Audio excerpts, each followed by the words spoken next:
Hi everyone, it's Monica and welcome to week 7 of my 12 weeks of Christmas. So today we're going to be making an interactive card and we're also going to be using some mixed media. And the die set that I'm using today is from Spellbinders and it's called Christmas Delivery. And I was really excited to see that they also had some printed die cuts that were essentially pre-made die cuts that you would create with your dies. So I went ahead and I bought the die and I also bought the printed die cuts because I wanted to go ahead and be able to make quick and easy cards, but I also wanted to be able to recreate these types of cards over and over again. So I decided to buy the combination of both the die cut and the pre-printed dies. I'm also going to be using with these really cute watercolor prints that are essentially toy stores, and I thought it was a great background to be able to create some mixed media cards. Now as you can see, these backgrounds don't completely fit a 5x7 card, so I wanted to make sure that when I did put the card together it was seamless. I didn't want it to look like a printed image in the background with lots of white space around it. So I'm going to show you how I was able to make my card look seamless. And when I say that, I'm going to be creating a 5x7 card. Well, actually I'm going to be making 2 cards here using both of these images. And I'm going to be using some grit paste to be able to create some cobblestones and blend the bottoms and the sides into my background. So let me go ahead and show you how I'm going to do this. Okay, so I didn't really want straight edges on my card base. I wanted to have it look a little bit more organic. So that's why I decided to go ahead and tear my outer edges of my card. And I'm just taking my time here because I don't want it to be, I want my line to be somewhat straight even though I'm tearing it, because I want to make sure it does really go up right against the edge of the card. Now, if you're not comfortable tearing your cardstock freehand, you could easily get a ruler and hold the ruler down and tear your paper up against a ruler. That will give you a pretty straight line, and as long as you hold that ruler down against your cardstock, you should be pretty good with tearing your paper. I can tear my paper pretty straight. I've torn edges for a very long time. This is a really great way to make it look a little bit older or a little bit more organic. So I do a pretty good job of making a straight line with torn edges. And as you can see here, it fits pretty good onto my cardstock. And I'm going to go ahead and do the same thing to the top and the bottom. All right, so I went ahead and I tore both pieces of paper. I have 2 backgrounds here that I'm going to be working with. And once I had both of my pieces of background torn, I got some of my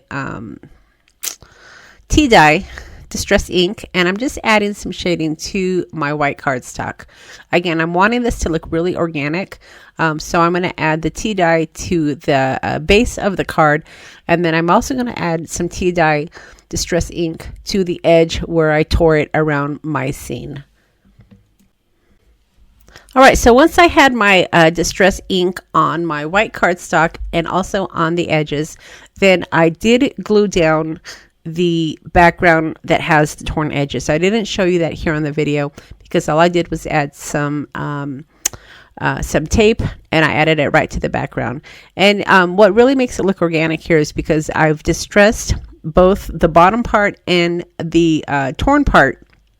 And then when I put it together, it really does look seamless. You're going to see here in a moment when we start working with the grit paste, the background really does blend in nicely to the top layer. Okay, so once I had my pieces glued together, then I wanted to go ahead and add a cobblestone. And you could use a brick stencil, but again, I wanted it to look like an old English storefront. And if you've ever been to England, you know that they have lots of cobblestones. So I wanted to use this dye, which I totally love. It makes great cobblestones. And I'm going to be using some distress grit paste to give it some texture.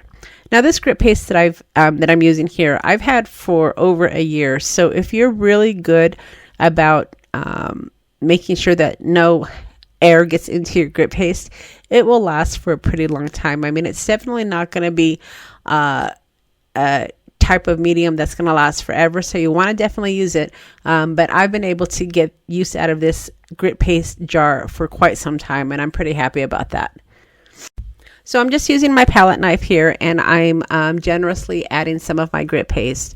And while I say generously, I want to make sure all of my parts of my stencil are filled, but I don't want it to be too clumpy. I definitely wanted it to look like a cobblestone, so I wanted to make sure that I did have a nice smooth surface once I got all of my grit paste into all of my stencil crevices, and then I was able to lift it up nicely and then just take off the excess. And I did this with both pieces of my design paper. So as you can see here, I have two 5x7 cards here that have the cobblestones, and now we're going to go ahead and kind of grunge it up a bit. All right, so before we color our cobblestones, let's go ahead and add a little bit more of distress ink on the edge of our card. Again, I'm trying to make it look really organic. I don't want it to look like I just have a printed image and then I just plopped it onto my white cardstock. I wanted my cobblestone and my storefront to kind of be cohesive and to just kind of flow together. So I'm doing my best here to make it look organic and make it look like one flowing piece of background. So the color I'm using here is Vintage Photo, I believe, and I'm just generously adding it to the edge of my cardstock, and then I'm going to go ahead and add this to some craft cardstock. Okay, so once I had the background mounted onto my craft cardstock, I wanted to go ahead and add some color to my cobblestone. And the best color that I found to do this was the mica stain Iron Gate. I love this stuff, you guys. I think that this is probably one of the best colors out there because it really creates an organic look when you're creating grounds, and it does great on background. It's just a wonderful color. So I had the idea of using a paintbrush to go ahead and paint on my cobblestone rather than spray it. I'm not a real big fan of sprays just because I hate how it gets all over the place.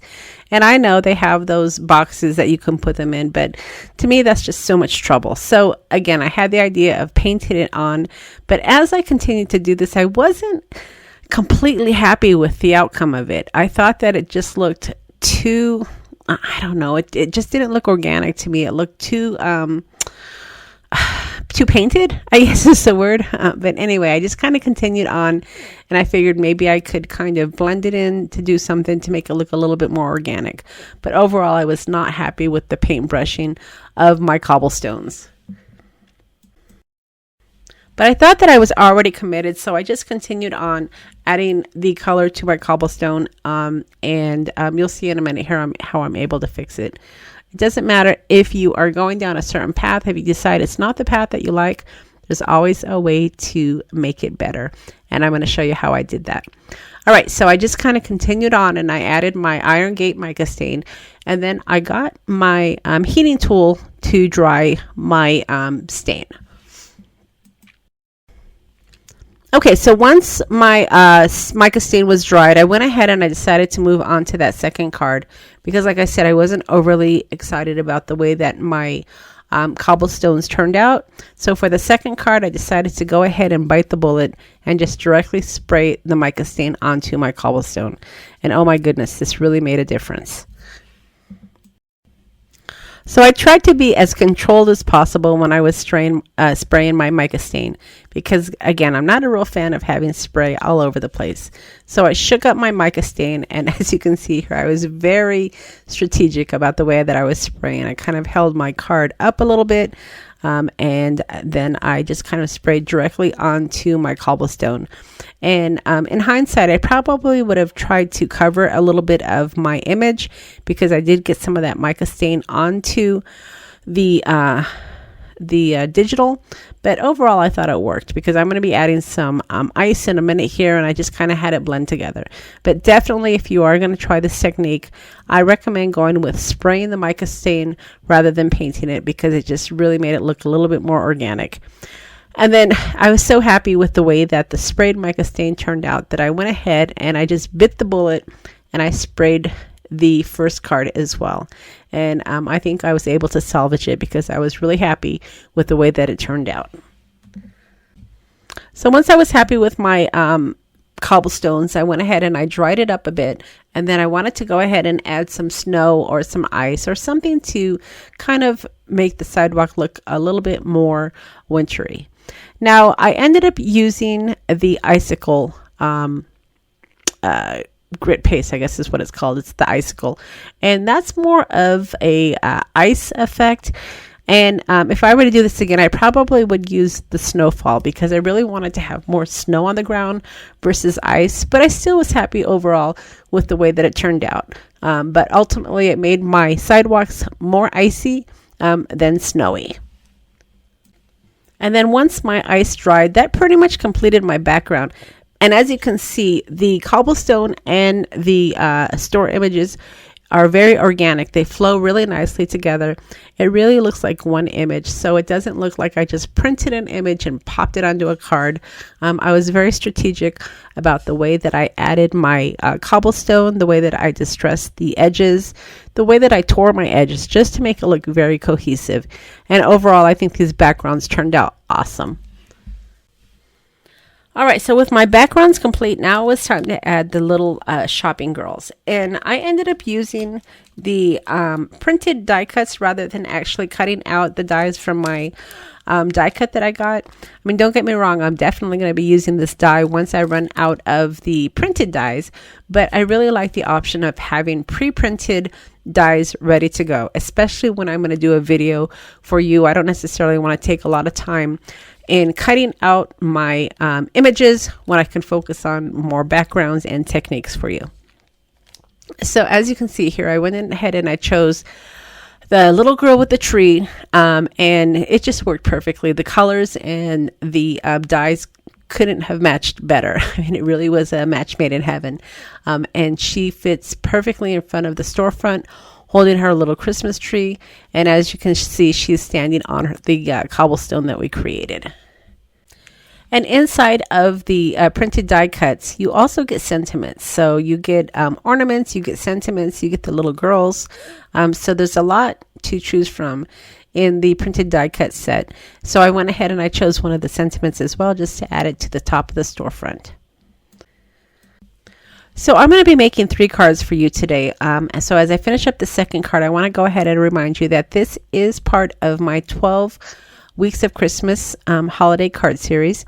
And after each video, I will have a link for you in the description box where you can go unwrap another present in my advent calendar. These freebies are my gift for you during the holidays, and I hope that you are enjoying my series. But I also want to encourage you to check out my Patreon page as well. And this is a way for you to help support my channel by subscribing to my channel as a Patreon. And as a Patreon, you get all sorts of perks. So I would encourage you to check out that page as well. And then finally, I do want to apologize for my voice once again. I am still struggling with this cold, and I just can't seem to kick the cough. So I didn't want to postpone my series just because I do sound a little bit muffled. So again, I apologize for the stuffy sound. All right, so let's go ahead and move into our third card. So as you can see, both of these cards came out fabulous, and one of the girls is holding the tree and one of the girls is holding the present. But I wanted to go ahead and show you how you can make an interactive card using these dies as well.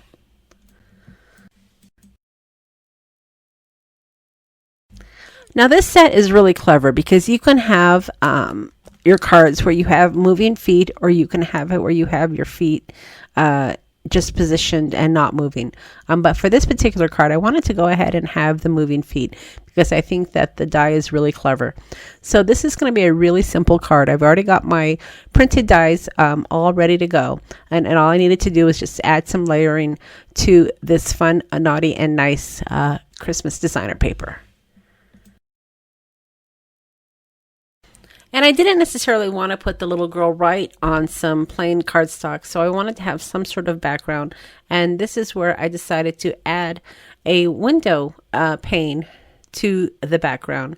So when I was playing along with the window pane, I kind of had the idea to put some wallpaper behind it just to make it look, I don't know, just a little bit more colorful for the holidays. So that's what I'm going to do after I get this all layered. Now, the vintage wallpaper designer paper that I'm using is from the Tim Holtz collection, and it is from a previous release. I want to say probably a couple of Christmases ago, but it was really nice and festive, and it really did match the red and white theme that was going on here.